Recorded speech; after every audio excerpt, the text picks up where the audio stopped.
નમસ્કાર, હું હર્ષ Rathod, India news ગુજરાતમાં આપનું સ્વાગત છે। સમાચારની શરૂઆત કરીશું મોટા સમાચારથી। વાત કરીશું બ્રેકિંગ ન્યૂઝ મળી રહ્યા છે। સૌથી મોટા સમાચાર ઇન્ડિયા ન્યૂઝ ગુજરાતના માધ્યમથી આપને જણાવી દઈએ કે જ્યારે વરસાદને લઈને એક મોટા સમાચાર સામે પણ આવી રહ્યા છે। આપને જણાવી દઈએ મહીસાગર જિલ્લામાં છેલ્લા 24 કલાકમાં સામાન્યથી હળવો વરસાદ છે અને કંડાળામાં સૌથી વધુ 32 mm વરસાદ, બાલાસિનોર और વીરપુરમાં પણ વરસાદ, લુણાવાડામાં 18 mm, Khanpur 13 mm, Santrampur 7 mm વરસાદ। સતત વરસાદી માહોલથી વાતાવરણ ઠંડક પ્રસરી છે। સૌથી વધુ સમાચાર, મહત્વના સમાચાર, ખેતીના પાકો માટે વરસાદ લાભદાયક। જિલ્લામાં કુલ સૌથી વધુ વરસાદ પડ્યો છે। આપને જણાવી દઈએ, આપ દ્રશ્યો જોઈ શકો છો, પાણી ભરાઈ ગયા છે, ચારે બાજુ વરસાદી પાણી છે અને કંડાળામાં સૌથી વધુ વરસાદ એટલે કે 32 mm વરસાદ વરસ્યો છે।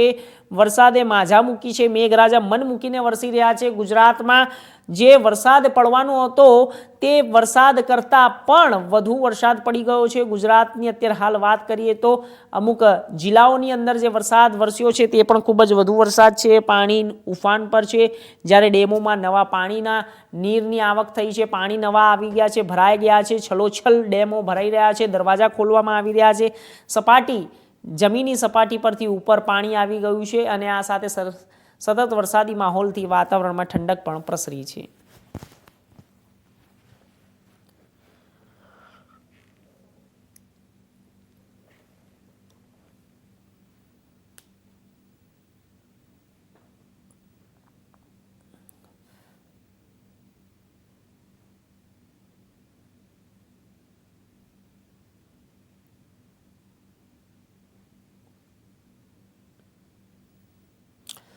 તો આ વિષય ઉપર વધુ માહિતી માટે અમારા સંવાદદાતા જોડાઈ ગયા છે। પ્રિતેશ, શું છે અત્યારની પરિસ્થિતિ? હાલ વરસાદ વરસી રહ્યો છે અને શું વરસાદની અંદર તંત્ર દ્વારા કોઈ પગલાં લેવામાં આવ્યા છે? જે નીચાણવાળા વિસ્તારોમાં પાણી ભરાયા છે, અવર જવરમાં લોકોને, સ્થાનિક લોકોને કેવી અગવડતાઓ ઊભી થઈ રહી છે? જી ચોક્કસ વાત આવે તો મહીસાગર જિલ્લામાં લાંબા સમયના વિરામ બાદ ફરી એકવાર વરસાદી માહોલ છવાયો છે। છેલ્લા 2 દિવસથી સામાન્ય કહી શકાય તે રીતનો વરસાદ જિલ્લામાં વરસી રહ્યો છે।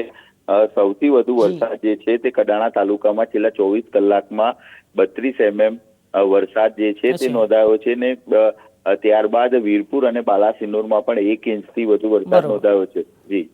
જી તો અત્યારે હાલ જે પાણી છે તે પાણીનું નિકાલ કરવામાં આવ્યો છે તંત્ર દ્વારા અને જે લોકોને હાલાકીનો સામનો કરવો પડી રહ્યો છે અને કોઈ જર્જરિત મકાનો હોય તો ત્યાં કોઈ નોટિસ આપવામાં આવી હોય કે કોઈ NDRF ટીમ કોઈ ઘટના સ્થળે પહોંચી હોય કે કોઈ જાનહાનિ થાય તો તેના માટેના શું પગલાં લેવાના છે તેવું કોઈ પૂર્વ તૈયારીઓ કરવામાં આવી છે તંત્ર તરફથી?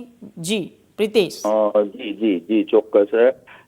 જિલ્લામાં જે કહી શકાય કે સામાન્ય હાલ હળવો વરસાદ વરસી રહ્યો છે તે માટે તે રીતની સ્થિતિ હાલ ઉદ્ભવી નથી, પરંતુ ચોક્કસથી તંત્ર તમામ પરિસ્થિતિને પહોંચી વળવા માટે સજ્જ છે। જી તો અત્યારે સુરતમાં પણ હાલ વરસાદ વરસી રહ્યો છે, તો સુરતમાં અત્યારે રેડ એલર્ટ છે, તો એના વિશે કોઈ જાણકારી તમને સામે આવી છે? જી ચોક્કસથી 1 વાગ્યા સુધીમાં, બપોરના 1 વાગ્યા સુધીમાં હવામાન વિભાગ દ્વારા અલગ અલગ રાજ્યના જિલ્લાઓની અંદર ઓરેન્જ તેમજ રેડ એલર્ટ આપવામાં આવ્યું છે। દક્ષિણ ગુજરાત, મધ્ય ગુજરાત તેમજ દક્ષિણ સૌરાષ્ટ્રના જે જિલ્લાઓ છે તેમાં ભારે વરસાદને લઈ ઓરેન્જ તો ક્યાંક રેડ એલર્ટ આપવામાં આવ્યું છે। બપોરે 1 વાગ્યા સુધીમાં આ જે વિસ્તારો છે તેમાં ભારેથી અતિ ભારે વરસાદ વરસી શકે તે રીતનું હવામાન વિભાગ દ્વારા જે એલર્ટ છે તે આપવામાં આવ્યું છે। જી ચોક્કસથી પ્રિતેશ, આપનો ખૂબ ખૂબ આભાર માહિતી આપવા માટે અને બનેલા રહેજો તમે સમાચાર ઉપર।